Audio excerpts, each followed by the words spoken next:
Hey, bonjour et bienvenue à La Rochelle. Nous sommes ici à la concessionnaire Mazda, ici en La Rochelle. Hello and welcome to La Rochelle. This is the Mazda dealership in La Rochelle. So we managed to get a test drive of the new Mazda 3 hybrid 2-litre model here, which isn't available in Australia in this hybrid configuration. This is the 6-speed manual box, as you can see, and yeah, so but this is 2-litre, comes with all the fruit, beautiful equipment levels and those sorts of things. Comprehensive equipment, comprehensive tacho and digital speedo in this model and that, and good automatic climate control as well, with the ability to split the system. So yeah, so we'll see how it goes. It's not going to be as quick. It's got electronic parking brake and those sorts of things. Nice level of materials. And it's easy to stall too. So let's give that another go.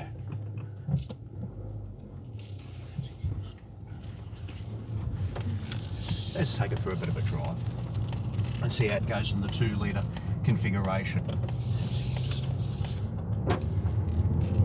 Automatic central locking. But nah, it feels good to drive a Mazda, and instantly you've got steering that feels nice and direct. And yeah, so it goes. Yeah, so it seems to be quite nice, but we'll just take it for a bit of a drive. Compared to a Citroen C4 Cactus, the controls are quite firm. So, another nice level of build quality. See how it all goes anyway. I'll go for a bit of a drive and just see. But yeah, no, so far, first impressions of this car is very quiet and refined, and it's a big step up on the old model. Has lane departure warning system by the sounds of things. Yeah, so we'll just go for a bit of a drive. And, yeah, no, all up not bad. Yeah, so the range over here at the moment comprises the 1.8 litre diesel and also this 2-litre petrol hybrid version. It's not madly powerful by no means. With only, I think it's only about 90 kilowatts of power, about 213 newton meters of torque. And here the petrol grade is 95 RON, which is what the specifies, and which is the standard grade here in Europe anyway. But it's all good anyway. We'll just go for a bit of a drive and take it around town. We're not going to go venturing too far out because we don't have too much time with the car, and just see how it all goes. But yeah, it's got a bit of a rainy day out here in La Rochelle today. No wipers. Yes, everything's all controlled by the rotary commander here. This one has satellite navigation.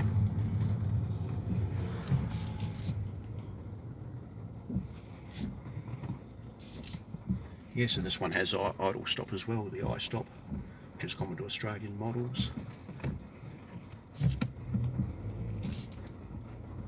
But yeah,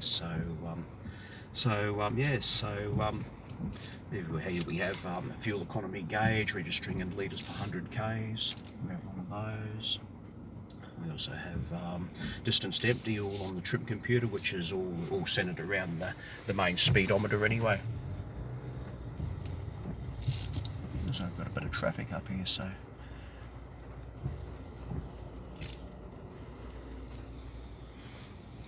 no, it's alright. Let's go for a bit of a drive and just have a bit of a look, see. I'll go have a look around. Yeah, there's a bit of traffic around.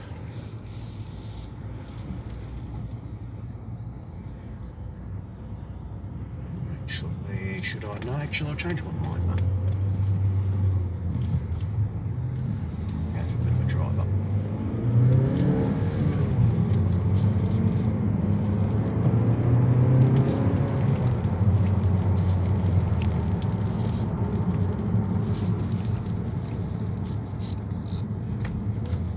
Straight away we have pedals which are good for heel towing the down changes.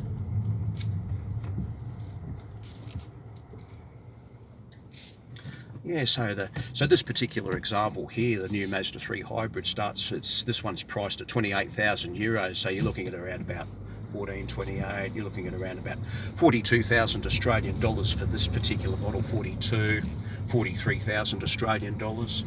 So it is a bit on the dear side, I mean, especially in comparison to Australian prices. Australian prices are typically typically around about 35, 36, 37,000 for a 2.5 litre petrol model in Australia. Yeah, so not madly powerful. Less, even though it's a 2 litre with mild hybrid power, it's still down on power in comparison to Australian spec models, which are 114 kilowatts and 200 newton meters of torque. So Australian versions have 10 newton meters less torque than the 2 litre, but they have much more power. For this, which has 90 kilowatts. So you're looking at 24 kilowatt difference. But yeah, so not madly powerful, but nice quality of drive nonetheless. I'll just take it for a bit of a run. Can't be too long though, unfortunately. So yeah, got a bit of a miserable day here in La Rochelle. Someone who doesn't know where they're going.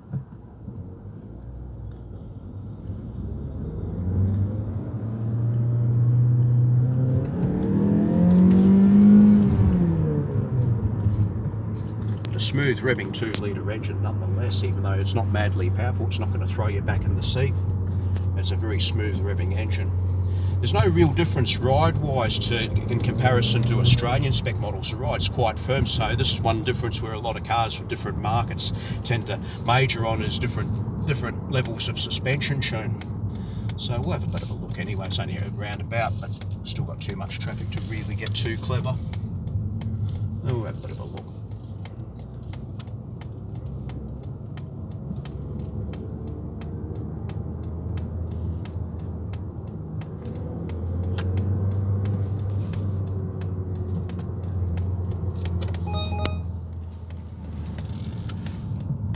Even though we're not pushing it super hard and that, anyway, we're just driving very conservatively. The body roll is very well contained. It tends to quarter very flatly.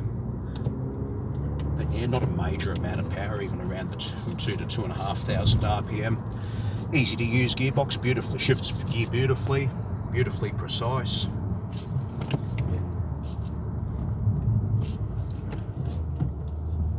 And easy to heel toe your way down through the gearbox.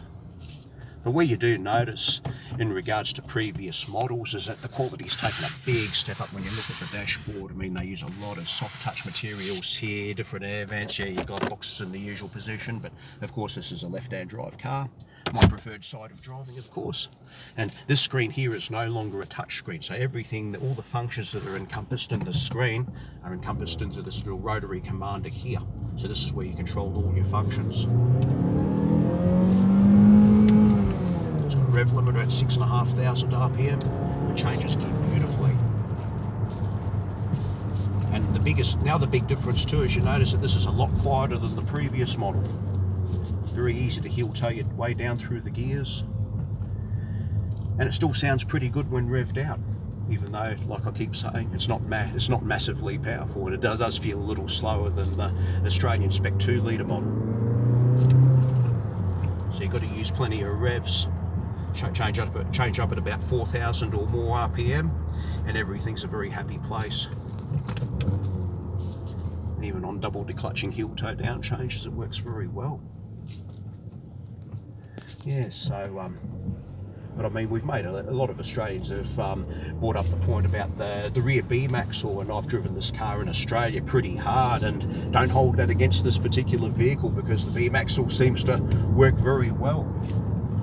And another point I'd like to touch on too is the fact that when you have a lot of cars which are right-hand drive, left-hand drive, a lot of European manufacturers are guilty of the fact that when they make cars in right-hand drive, the driving position isn't all that it could be, like pedals are off-centre and those sorts of things, or there isn't the same level of comfort. Driving position's very poor, but being a Japanese manufacturer, this is actually very well sorted.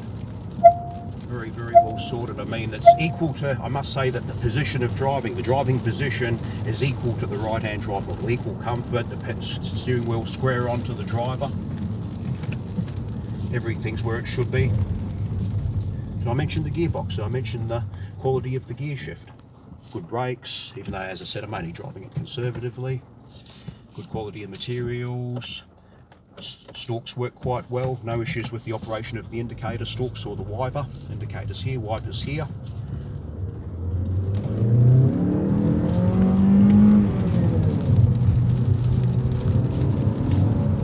said, not madly powerful, but everything is biased towards the driver for a small hatchback. This is a bloody good car. I prefer more power, like the 2.5 litre version would address any issues. But all up, this is one bloody good car. I'm very impressed with it. The way it handles is very good.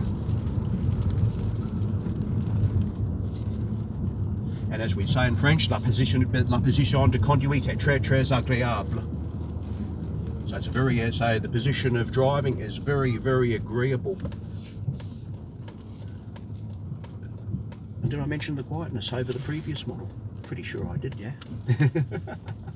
As you can probably tell, I haven't driven this car super hard or anything, but dynamically and handling wise, steering feel and weight wise, there is no difference to the Australian spec model, despite this model running Toyo Proxys tyres and the Australian spec model running Bridgestone Turanza tyres.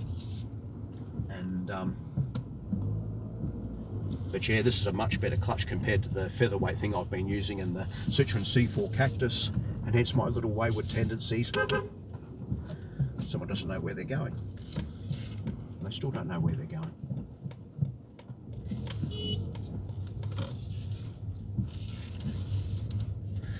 And so with their little wayward tendencies and whatever else, they just don't know where they're going and whatever else. But Australian drivers are far worse than French drivers, let me assure you.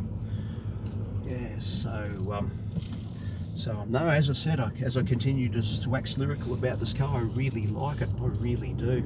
A couple more minutes to go anyway before we return it. So what do you think of the car, love? You like it? I do. Yeah. But I'd say 2.5 litre power would probably be a better choice for us though.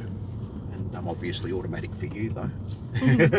But the gear change quality, and I did mention the gear change quality again, and this car still shifts gear like the BM and BN series, so it's the same gearbox. So the synchros are beautifully smooth, and the throw is the right length. Very easy to find gears. So yeah, so I'll go again. So do you like the Citroen over this? Was that a yes?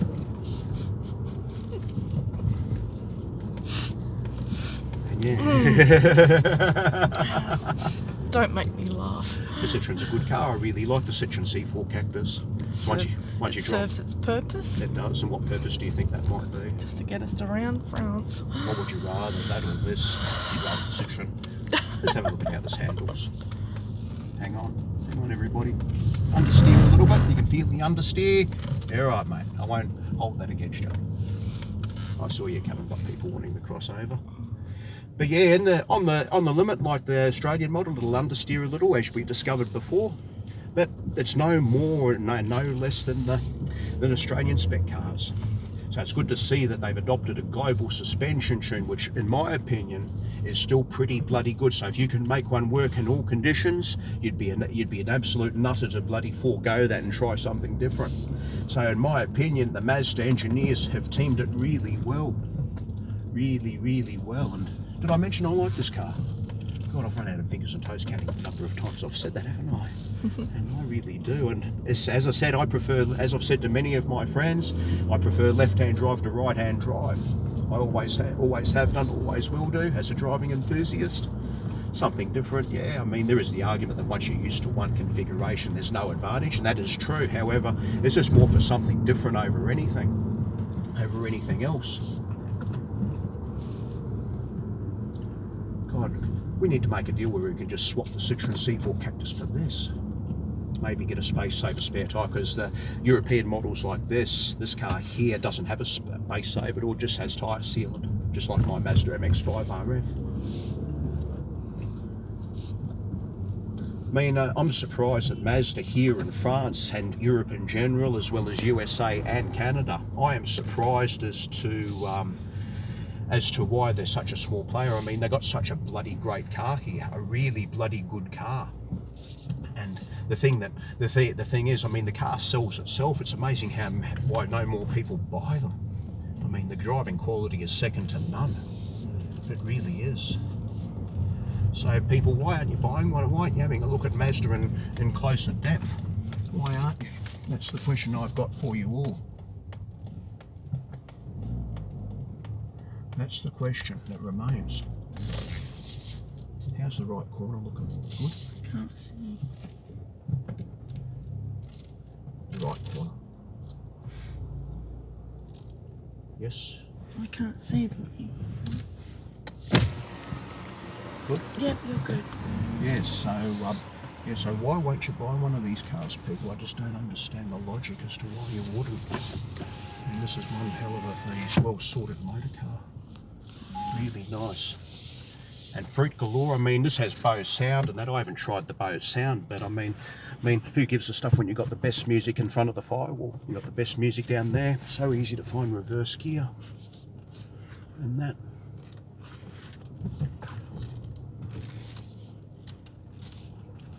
It's got reversing camera as well. But I mean, there's been a lot of criticism levelled at the thick C-pillars. Oh yes, rear quarter. A little bit overzealous in terms of the sensors it has. But I mean, even reversing the left-hand drive model, it's not an issue or anything. I mean, people place too much reliance on reversing cameras, but even so.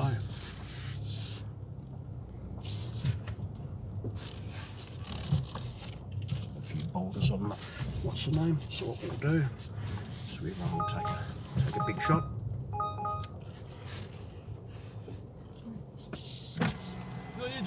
Vous garez ici. You sure? Yeah, stay here. You sure? Yeah. Let me the car. You sure? Yes, Okay. yes. And Yes. yeah, and so I'll pause it for a bit.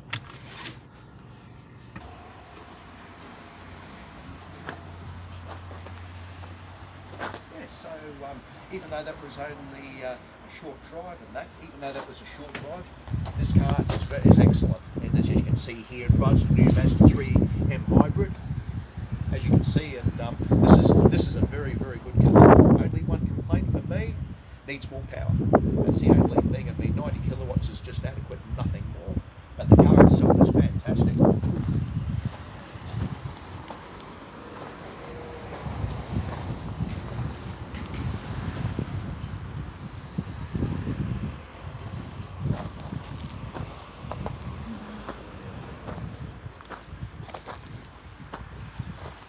Yes, as I was saying before, European spec models run Toyo Proxys tyres, but the size is exactly the same.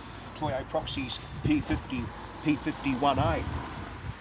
And you're looking at the size of 215 R18 90 89W, which is the same size and load speed rating and load rating as Australian models. Yes, as I said before, in regards to the handling and dynamics, they're directly equal to Australia's versions. There's no changes, no softness for Australia. The ride's the same, still firm but compliant. Steering feels the same amount of feel.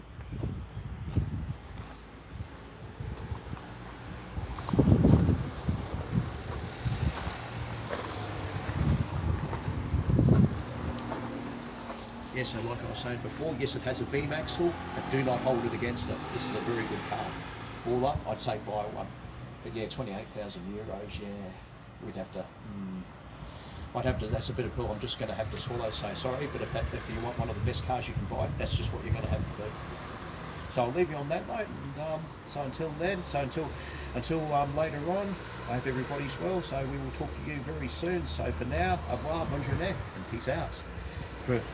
From Mazda here in La Rochelle.